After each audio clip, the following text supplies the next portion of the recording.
Magandang umaga. Good morning. Ngayong umaga, tanghali na pala. Ngayong tanghali, magluluto ako ng paksiw na tilapia. Ito ang mga ingredients. Siyempre, unang-una, tilapia. This one's tomatoes, mga kamatis, mga bell peppers, green, and a red one. Pero hindi yata bell pepper ito eh. Tawag dito ay jalapeno. Ewan ko, basta yung mga hindi maanghang. Then, bawang. Tilapia raw, kailangan maraming bawang. Tapos, luya. Binalatan ko na. Sibuyas, binalatan ko na rin. Then, gagamit ako ng asin. Ditong lalagyan ng asin. Then, suka. Gagamit ako ng puti na suka. Then, extra virgin olive oil. And then, black pepper, yung durog na paminta. Tsaka, black pepper na yung buo. Black pepper whole. Tapos, gagamit ako ng konting tubig. Kung gusto niyong panoorin lang. Welcome to watch. Ganito lang. Iwain ang luya sa paraan na gusto ninyo. Pwede na to. Ako pa iba-iba ang mood ko eh. Kung anong gusto ko na slice, yun gagawin ko. Gusto ko na hiwa, yun ang gagawin ko. Yung follow my hand. Lagay lang dito. Ganon din yung mga ibang ingredients. Then, babat ulit tayo dito. Sibuyas.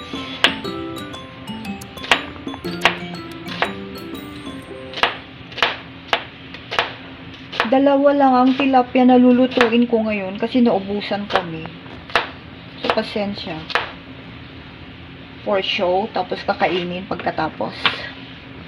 This is for show. Kung gusto nung kumain ng mga iba ng tilapia, wala.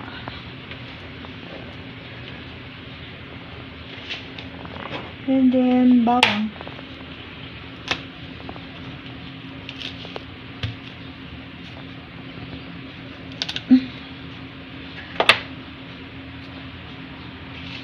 Pause mo ulit. Yung iba sa mga bawang, we mince it. Pero yung iba, pwede nang maiwan na buo as they are. Hindi ako marunong mag-mince. Yung mga iba talagang marunong. Lagay ko lang dito Dito lang. Yeah. Tapos, yung mga iba, ilalagay ko lang din dito. Yung mga mince.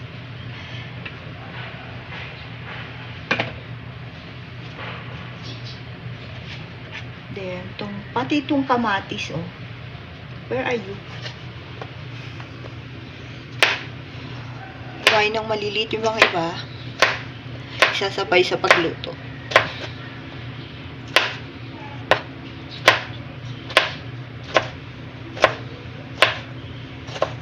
Ganyan. Just follow my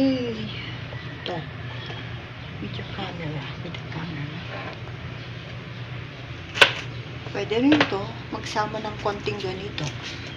Yung maiiwan, lalagay natin bilang garnish pagluto na. Okay?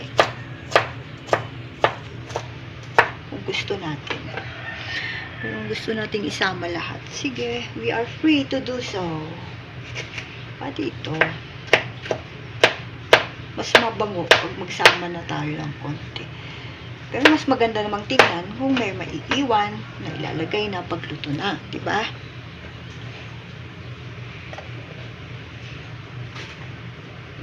Yan.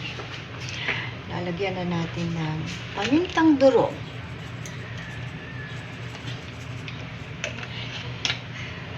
Tapos, pamintang pinagbaliktad ko naman. Inuna ko yung pamintang buo, ngayon yung pamintang durog. Oh, marami yun. Kailangan ano yan. Sila. Well, mix that.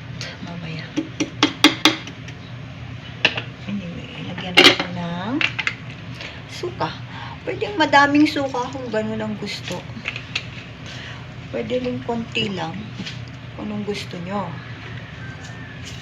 Asin. I'm sorry. Should not be cooking pag may ganito, no? Kumakat yung lalamunan. Sana nga ordinary sauce, hindi COVID na coronavirus. Yan. Nilagay ko na ang olive oil. And then, itong dark honey. Imbes na sukal, dark honey na lang ilagay ko. Dark honey is a substitute for sugar. Ito para manamis-namis ang iyong tilapia na paksiw.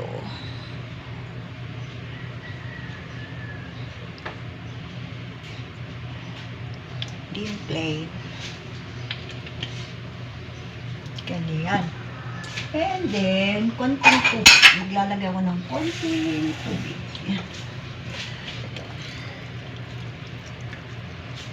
Ganyan lang. Pag paksiw, konti lang ang ilagay na tubig. Yung mga iba nga hindi na naglalagay eh. Pero, very dry naman yun. Tuyong-tuyo pag gano'n. Yan. Ganyan. Kung napansinin nyo, hindi ko ginisa. Ganyan ang paksiw. Hindi ginigisa.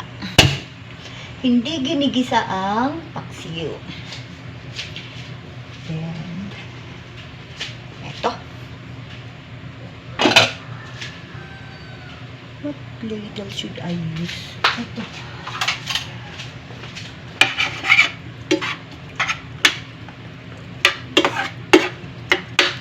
Halo na natin ang mga ingredients bago kumulo para hindi masira ang tilapia, ang isda. Kasi pag kumukulo na, masisira ang isda kapag hinahalo. Kaya ngayon pa lang, halo na. Siyempre, nilinis ko to. Pero napansin nyo, bakit hindi masyadong malinis? Hindi nalis itong buntot, mga kung ano-ano pa na parte ng isda na hindi ko inalis. Bakit? Kasi Chinese New Year. Ayon sa mga inchik sa mga Chinese, pag Chinese New Year, pag nagluto tayo ng isda, kailangan yung buo. Alisin lang natin yung nasa loob. C-O-I-C. See? I remove those insides. Even the gills, I removed. O, inalis ko, diba? Ganito lang. Pero, buo talaga yung isda. Hindi inaalis ang ulo. Anong pang parte na inaalis natin ordinarily? Ito. What do we call this? Fins? Hindi inaalis to. Lagyan din sa ilalim.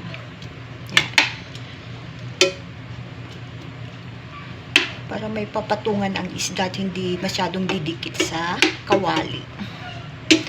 Pag paksiw, mas mainam nagagamit tayo ng kawali. Okay? Pero pwede rin sa kaldero. Yan. Akong gusto-gusto ko na ginagawang paksiw yung malaking isda talaga, no? Maski isa lang sa isang kawali na malaki. Pero ngayon, talagang ganito lang available na isda, kaya ganito lang. Pagtiyagaan. O, okay na ba? Maganda ba sa inyong paningin? O, maganda. And then, we cover it and wait for it to boil. Okay? So, habang hinihintay natin na magkumulo at maluto yung tilapia, ihanda natin ang mga ito. Garnishing. Pang-arte ba? Pagluto na. Kung anong gusto nyo na arte, yun na ang ganyang gawin.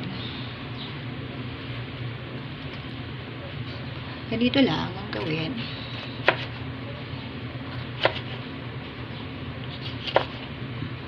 Tapos, iayos mamaya.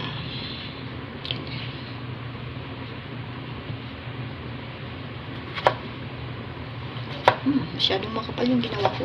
Dapat mas manipis. Talaga kasi hindi tayo eksperto. Yan.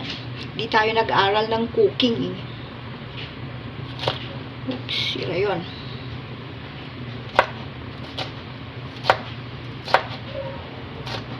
nag-aral lang tayo sa ating mga bahay at mga bahay-bahay ng mga maraming bahay at mga kikita natin sa YouTube, sa libro, sa magazines. Yung natutunan na natin pag kumakain tayo sa labas, sa mga restaurants. Yan. Ginagaya-gaya na lang natin, di ba? Ganito. Maganda, di ba? Oh, okay. Alright. Luto na to. Ganyan. Hello. Tapos, gusto na natin pagandahin talo. Kaya, sige, kaya natin.